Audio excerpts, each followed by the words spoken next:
नमस्कार मित्रों, आपका हमारे YouTube चैनल में स्वागत है। इस वीडियो में हम लोग विद्यापति के पद तातल सेकत बारी बिंदु के ऊपर चर्चा करेंगे तथा इस पद के प्रसंग व्याख्या विशेष को जानेंगे। तो आप इस वीडियो को अंत तक अवश्य देखें और वीडियो पसंद आए तो इसे लाइक जरूर करें।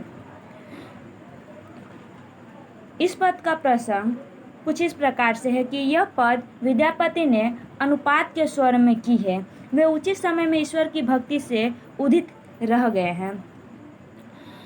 इस पद की व्याख्या करते हैं। तातल सेकत बारी बिंदु सम सूत मित रमणी समाजे।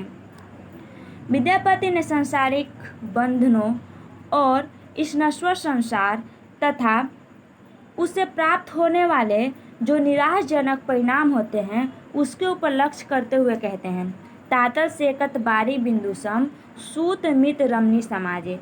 इस संसार में जो हमारे पुत्र मित्र रमणी होते हैं ये सारे बालू के गर्म बालू के ऊपर गिरे हुए जल के समान होते हैं। जिस प्रकार पानी की बूंद गर्म बालू के ऊपर गिरती है तो वो तुरंत ही नष्ट हो जाती है, उसी प्रकार ये जो सांसारिक बंधने होते हैं ये भी स्थायी ना होकर क्षणिक होते हैं।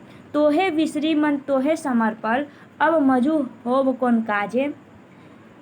विद्यापति अनुपात के संबंध में कहते हैं कि हे माधो, मैंने तुम्हें भुलाकर अपना संपूर्ण जीवन इन्हीं सांसारिक बंधनों अर्थात ये जो क्षम भंगुर संबंध थे उन्हीं को पाने में लगा दिया है। माधो, हम परिणाम निराशा, और इसका परिणाम ये हुआ है कि मुझे संपूर्ण जीवन अत्यधिक निराशा ही प्राप्त हुई है।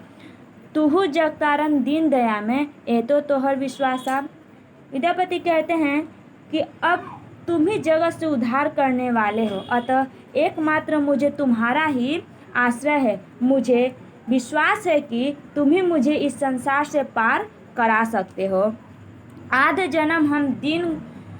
जन्म हम नींद गमावल जरा शिशु कत दिन गेला। आधा जीवन तो मैंने सोकर व्यतीत कर दिया है और शेष वृद्ध अवस्था और शिशु अवस्था में समाप्त हो गए। निधुबन रमणी रसरंग मातल तोहे भजब कौन बेला।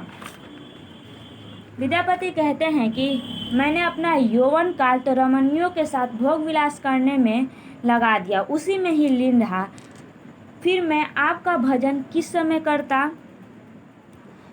कत चतुरारन मरी मरी जावत न तू आदि अवसाना।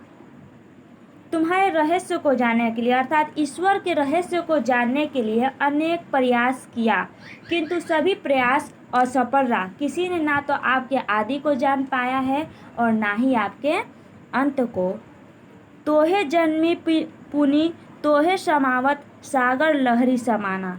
आप तो स्वयं में ही लीन हो जाते हैं। जिस प्रकार समुद्र का जल यानी समुद्र की जो तरंगें होती हैं वो वापस समुद्र के जल में ही लीन हो जाती हैं, उसी प्रकार विद्यापति कहते हैं कि ईश्वर में ही समस्त ब्रह्मांड अर्थात उनमें ही ब्रह्मांड जन्म लेकर उन्हीं में ही विलीन हो जाता है।